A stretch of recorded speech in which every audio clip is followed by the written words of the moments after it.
This is a Christian story, and if that causes you discomfort, go forth and be blessed. This is historical fiction set in the 9th or 10th century in the Slavic lands. It tells of a priest confronted with a problem that he'd rather not have. It touches on issues of aging, self-centeredness, and doubts. It is a short story, but it is not simple, and there's very little humor in it. I'm grateful to my wife for her assistance with the narration. I have nowhere near the experience in writing Christian literature, which I have in writing fantasy, so please let me know what you think in the comments. As with all YouTube producers, likes and subscriptions would be a blessing to me. With that, I give you a story.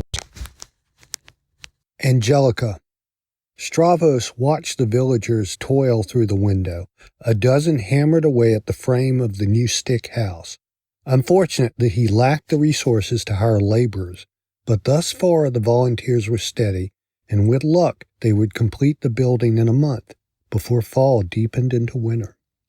He started his report to the Patriarch's Committee, informing them of his congregation's attendance and how far he'd come with Turov, weaving in careful exaggerations to advertise his success. The rumors of the bishop's ill health might be true, and the Patriarch should know there was a strong candidate available locally. Or, if the angel smiled on him, an appointment in a warmer climate, perhaps even magnificent Constantinople. He wouldn't write that they wasted his talents in this insignificant Rus town, but they would see that, and at least move him to a larger city. Christ, let it be so. "Excuse me, Father." Mayor Dmitri stood at the entrance to his office, head bowed, hood thrown back, releasing shaggy gray hair around a wrinkled face, carrying the signs of every one of his 40 years of life. The mayor's tunic and breeches had once been bright red, but they were faded, permeated with the scents of farm animals and wood smoke. What did the town need now? "Mayor, it is a pleasure to see you." Sometimes a few minutes of prayer sent the man on his way. "Do you wish me to read part of James to you?" Dmitri kept his eyes down, but shook his head. "No, that would be a gift, but I come with more serious business. It is Angelika. She's slipping." Angelika, one of the town's worst busybodies, though a useful one. The woman was ancient, maybe even 50, and had been a widow for many years. Hers was a familiar story in the Slavic lands. Raiders killed her husband and took her daughters into slavery a decade before Stavros arrived. Angelika had a modest house and garden, giving her the means to support herself and more. She brought comfort to those in need, watched over the village children. Best of all, Angelika did all of this in the church's name without distracting Stavros from his more important projects. Yet she made Stavros uncomfortable. Her face seemed excessive. Her singing voice was atrocious, blaring out during harmonies. And there was always the danger that Angelika would drag the priest into situations he was best left out of. He avoided her as much as possible. "Surely," Dmitri said, "you've noticed how she gets lost and confused at times, sometimes forgetting whose children she's attending, calling them by the names of her own." Stavros nodded sagely, donning the robe of concerned minister. "This morning it got worse," the mayor continued. "She ran through the town terrorizing the boys and girls, chasing them about, scaring them witless. Finally, she collapsed in the middle of the road, and we had to carry her back home. We would like you to go to her and see what you can do." They walked through the muddy streets, dodging blonde-haired children playing tag in traces of sewage. Stavros passed one wooden house after another before arriving at Angelika's log dwelling. Inside, the old woman sat at a table covered with dirty plates and staring into space. Her face was bent into a frown, and dark spots surrounded her dull blue eyes, which were locked on the wall. Her head was covered by what had once been a white cloth, but was browner and grayer, almost matching the stringy pale hair that framed her face. Stavros had always seen her neatly attired. Now she had the look of a woman mourning the dead, possibly herself. "Angelika, how are you?" Her unfocused eyes wandered to him. "Father Malthus, what are you doing here?" "Malthus died 3 years ago, a year before Stavros arrived. From all descriptions, he'd been blond, almost clean-shaven, and a far sloppier dresser than the dark-bearded Stavros." He stepped in front of her and placed his hands on her shoulders, forcing her to look closer at him. "I am Father Stavros. Do you remember me?" After a moment, she nodded, then cried. "Can you do anything for her?" Dmitri said. "Has a demon snared her?" "No, I think she's just old. Rest would help. Let us pray." Dmitri bowed his head, praying with the priest and the sick woman. As they prayed, Stavros watched Angelika, saw her relax, cueing him to draw the prayers to a close. Then came the miracle. A white dove flew in the door and circled the three of them before flying into Angelika's chest, fading into her heart as a snowy glow around the old woman flickered, then collapsed into her. Stavros took a quick look at Dmitri. The mayor's eyes were closed as he prayed. This was a holy sign, but who was Stavros to receive such a thing? He did not expect miracles, only comfort and a road to greater ease. What had he to do with this? Getting the situation out of his hands seemed the best for all. Yes, that must be God's intent, for Stavros to find a stronger vessel to carry this woman forward. He ended the prayers, and they put her to bed. The dove must have been a sign that someone else awaited Angelika, and Stavros returned to his home, confident that person would soon arrive. "Leave town, you fraud, you tool of Satan!" Stavros stopped the service as villagers rushed to Angelika out of the church.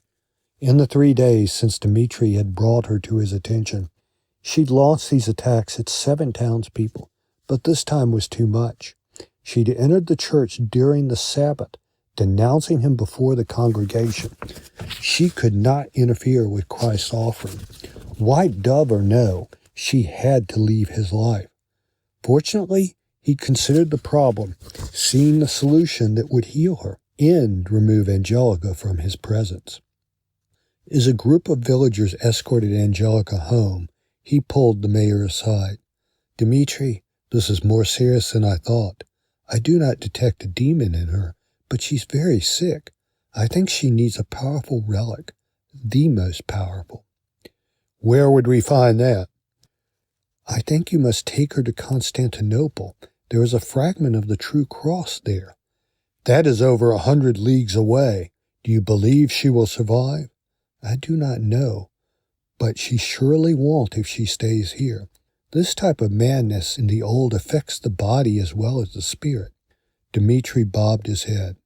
"She's weak when she's not raving. Very well, we'll come up with supplies for you." Stavros nodded and stopped. For him, he needed to assure the villagers completed the sick house, and there were the services. This was not his mission. Turov cannot go without a priest. Why not send 1 or 2 of the young men? Dmitri clucked his tongue. "They are busy in the fields or building your sick house. We can hold our faith for the few months you will be away.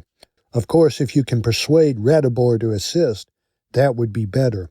He will certainly not listen to any villager." Stavros had few dealings with the boyar, the region's ruling noble. Perhaps the man will see his Christian duty and send some men to escort his subject. The villagers provided what they could for Stavros and Angelika: a cart, a tent, and 8 bags of beans, potatoes, and meat, perhaps enough for the trip. They even gave him a horse to pull the wagon, though the nag was old and Stavros would make better time if he walked while Angelika rode. Perhaps seeing this would move Ratibor to generosity.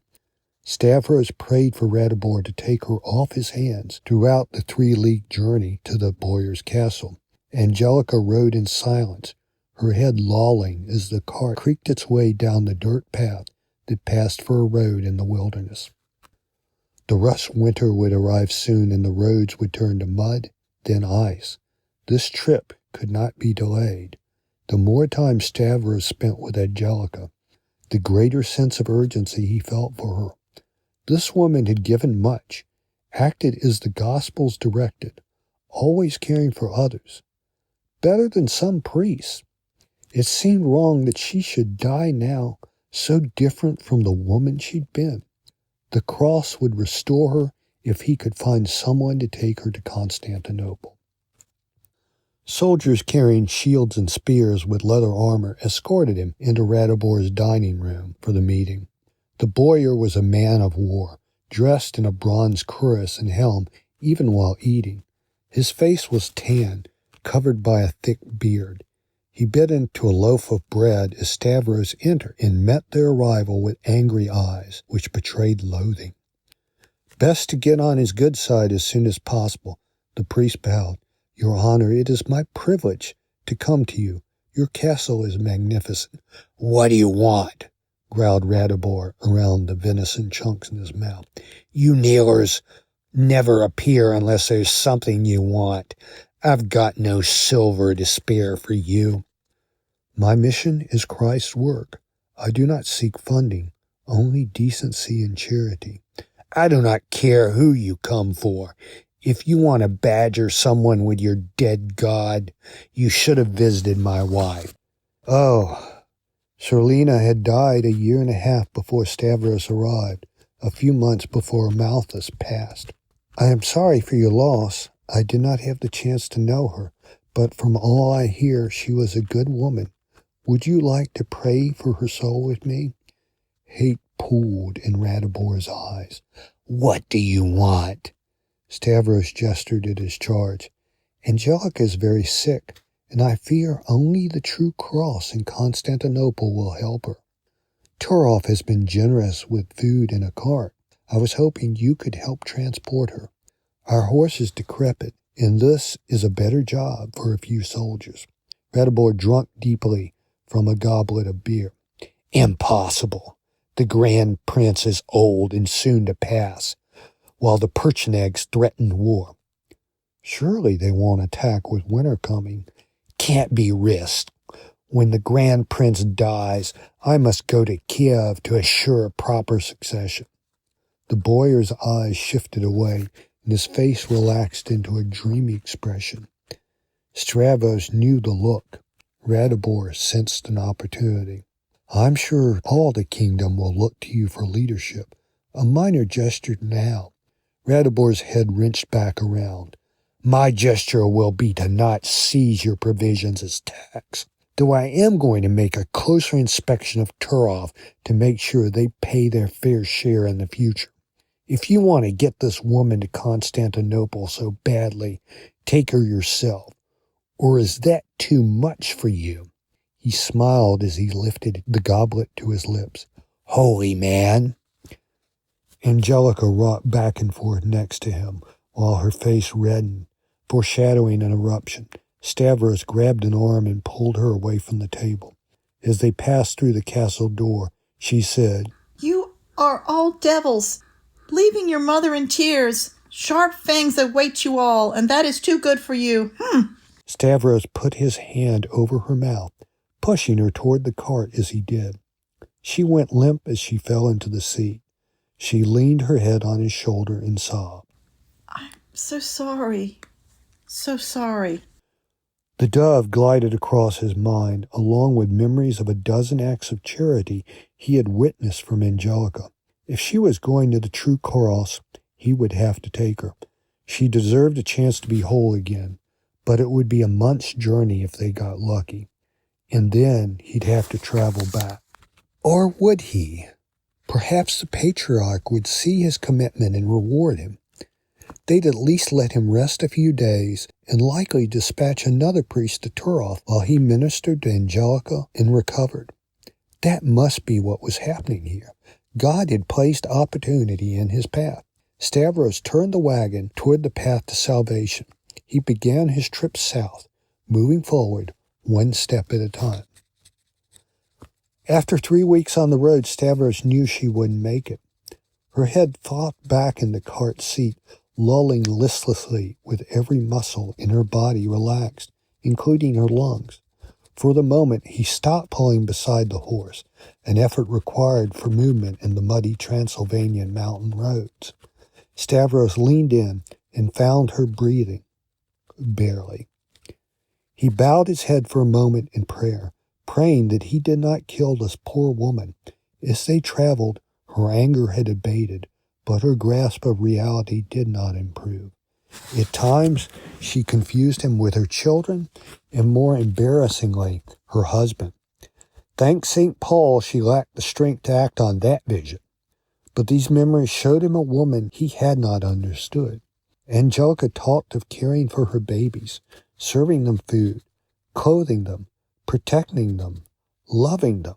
She confused her daughters with other children in town, displaying the same type of feeling, a love of neighbor that followed the way of the Savior. The woman's mumbling also betrayed a faith that somehow grasped the indecipherable injustice of the world, but loved God nonetheless. Stavros could not see her die under his care.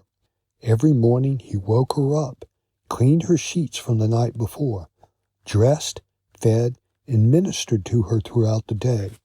He attended her in ways he would have never considered before. Over the days it amounted to an enormous amount of work and exposed him to filth he previously would have found intolerable. But he couldn't refuse her. She had a sweet nature, shown both in the gentleness of her fragments of memory and the gratitude she showed him in rare moments of lucidity. Truly, she was a woman touched by God, worthy of a better minister. Every hour of every day, he prayed wholeheartedly for mercy, both for himself and Angelika, even as he continued to put one foot in front of the other. She had to reach the relic. That evening they reached a village. These mountains formed the boundary between Rus and the land of the Bulgars. There was a cross marking the site of a church which would welcome him, perhaps with a better pastor for Angelika. Stavros stepped behind a house and changed into his pastoral robes. Inside the church, a priest worshipped before the altar. Stavros knelt beside him, and they prayed in silence for many minutes, long enough for Stavros to become worried about her. Then the Bulgar priest rose and turned to him, speaking in their common tongue, Greek. "My name is Dragomir. What brings you to my house?" Dragomir's garb was finer than Stavros's best. The white-bearded Bulgar wore a red and golden headdress and a matching stole over an embroidered white tunic. Either Dragomir came for money or the priest was richer than it appeared. Hope flared. "I am Stavros, and I travel from a Rus town 3 weeks north of here on an urgent matter. I have with me a sick woman, a holy woman, who must be brought to the true cross." "That is hazardous duty, especially for a sick woman. Is there no choice?" "She has dementia, and it is advancing rapidly." Dragomir nodded. "You are on a sacred quest. I took a man similarly afflicted a few years ago." This was no sacred quest. Stavros needed to get the woman off his hands and into better ones. Did it help? Briefly, he rallied enough for a few moments of joy before dying. To go all the way and not succeed. "I'm sorry." "There is no need for sorrow," Dragomir said. "He had a few moments of comprehension, which I did not think he would have, and the trip was a gift for me." Was that where the fine raiment came from? Stavros's eyes studied the Bulgar's vestments as the priest smiled, shaking his head. "I come from a wealthy family. The pilgrimage strengthened my faith, my belief in caring for my parishioners. It made me a better priest. Please join me. I serve soup to the town orphans every night. Bring your patient with you." Dragomir went to a house where he changed into a simple brown shirt and pants, while Stavros took Angelika to the village square. She smiled and rallied at the sight of the children, though she did not speak. Instead, she held Stavros's hand, offering him fellowship. The orphans laughed as Dragomir emerged with a cauldron of soup and doled it out. After the dinner, the Bulgar sat with him talking to Angelika, asking questions about her past. Her answers were sporadic, and eventually she lapsed into unconsciousness during a recollection. I doubt she will make it, Dragomir said, but I agree the journey is her best chance. You are doing a righteous thing here. Do you think you could help her? Maybe strengthen her and take her next summer? Would that be something you could do? Dragomir's gaze fixed on him, and he sat silently for a moment. In our Lord's time, there was a Pharisee who heard the Lord's message but didn't follow it because of a desire for courage, self-doubt, or the simple desire to live a comfortable life. Who knows? It's beside the point. At times he worked to protect Jesus, but in the end he took the easy road and kept his silence. The Pharisee heard Jesus and understood his message, but did not act on it. He was not a wicked man, just a practical one. How many bitter tears must he have wept during the crucifixion, and how unworthy must he have felt afterwards. Do not do this to yourself. Stavros whispered, She is not my Lord. Remember your Matthew. As you do to the least of my creatures, so you do to me. Do not turn away from her. But Stavros was not worthy of this. How could he make Dragomir see Angelika deserved a truly righteous man rather than himself? We will trade carts and horses with you, Dragomir said, and you will be better for the trade. We will give you provisions, but I urge you to make haste. There is no time to waste. Stavros looked at Angelika, knowing there was no way to be rid of her until the end of their road, wishing this weren't so for both their sakes. They came without mercy. The bandits struck at the darkest point in the forest, springing from the trees with drawn swords, one thrusting a blade to Stavros's throat. Hide nothing from me, and you may live. Stavros fell into the bandit's angry eyes, set above the scowl in a scarred face. The man's armor was cloth for all that mattered, and a red cowl held in place by a metal ring wreathed his head. The man needed no weapon to terrorize the priest. We are poor pilgrims and have nothing to hide. Our trip is... Don't hurt her. Two bandits threw Angelika to the ground as they searched the cart, looking through their bags of food with disgust. Where is the money? Said the leader. You kneelers have all the money in the world. Where is yours?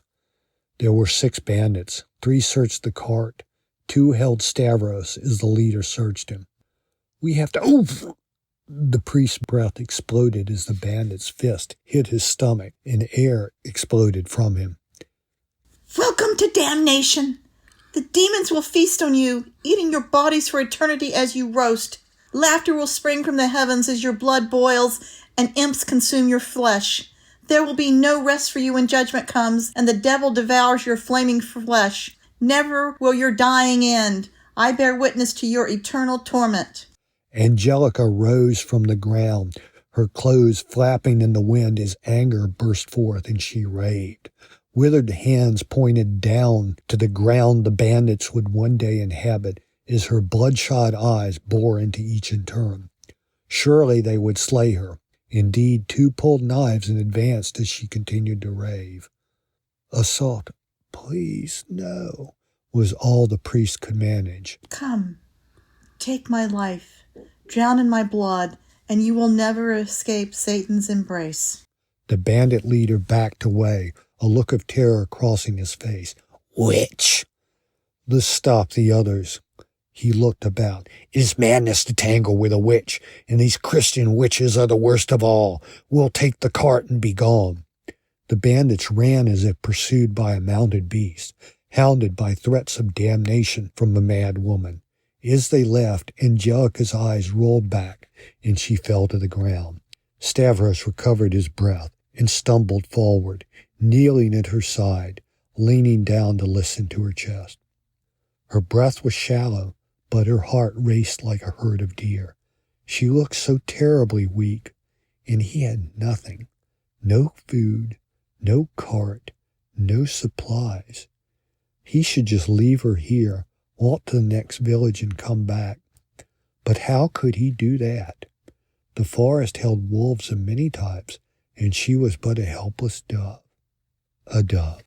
Stavros lifted her, carrying her in his arms for a few steps, but he did not have the strength for that.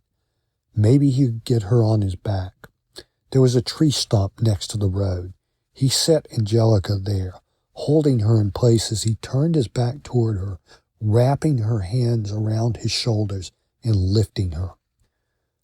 Though Angelika's head lolled, her arms gripped him, and he staggered forward, pushing himself step by step down the road. Time vanished as he lurched forward. After a few minutes, her boughs loosened, dirtying his robes as well as her dress, immersing him in a smell he'd become too familiar with. As night closed and the sky slid into red and purple, he reached a farmhouse. The farmer's wife put Angelika to bed as he met the village headman, who offered to care to Angelika while he went to Constantinople. But there was no time for that. He had to get her to the True Cross. The next morning, villagers gave him what food they could spare, a rickety hand cart, and their prayers. Stavros pushed forward in search of salvation for the old woman. As they topped the hill, city walls and buildings, particularly the magnificent palaces and churches, burst into sight across the Dardanelles. White walls, roofs of all colors, and the occasional glimmer of painted glass announced the greatest city in the world was at their feet. 4 hours' walk would bring them to the ferry into the city, another 8 hours to the fragment of the True Cross and the Hagia Sophia, with its promise of a miracle. Stavros's opportunities shimmered like gold above the city. The bells tolled noontime. Stavros turned to her, gesturing to the wonders just south of them, kneeling down to share his excitement.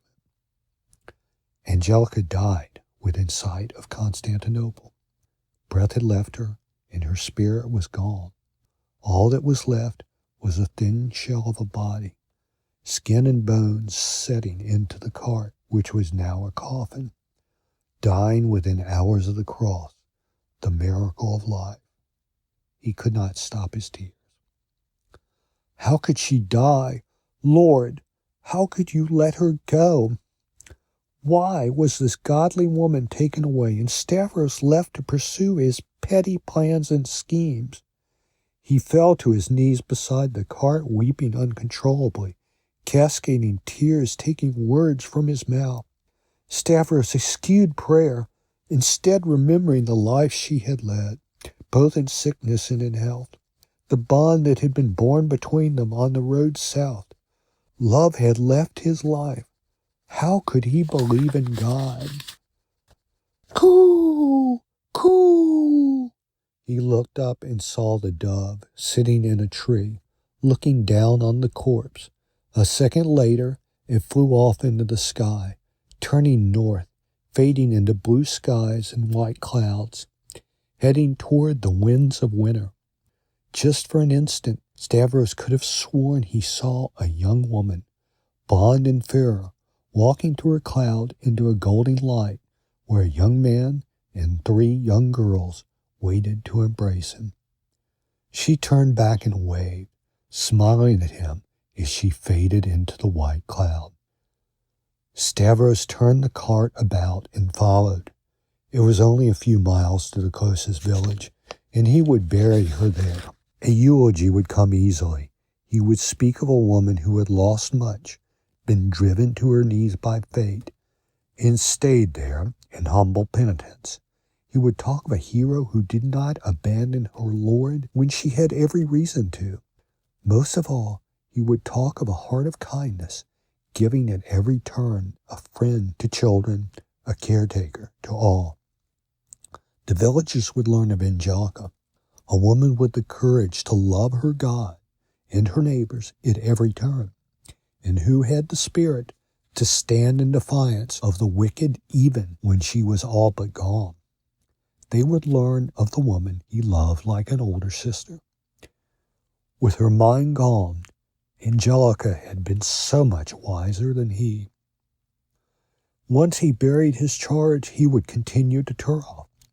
Winter or no, the trip back would be easier, and there was a village there that needed a good priest. And step by step, he prayed that would be the priest he would become. Thank you for listening to my story. Let me know what you think of it, and I surely would appreciate it if you liked or subscribed. Thanks as always to my wife, Debbie, for lifting the narration up. Bless you. May you find the strength for the trials of your lifetime and the courage to accept whatever outcomes you face. God bless.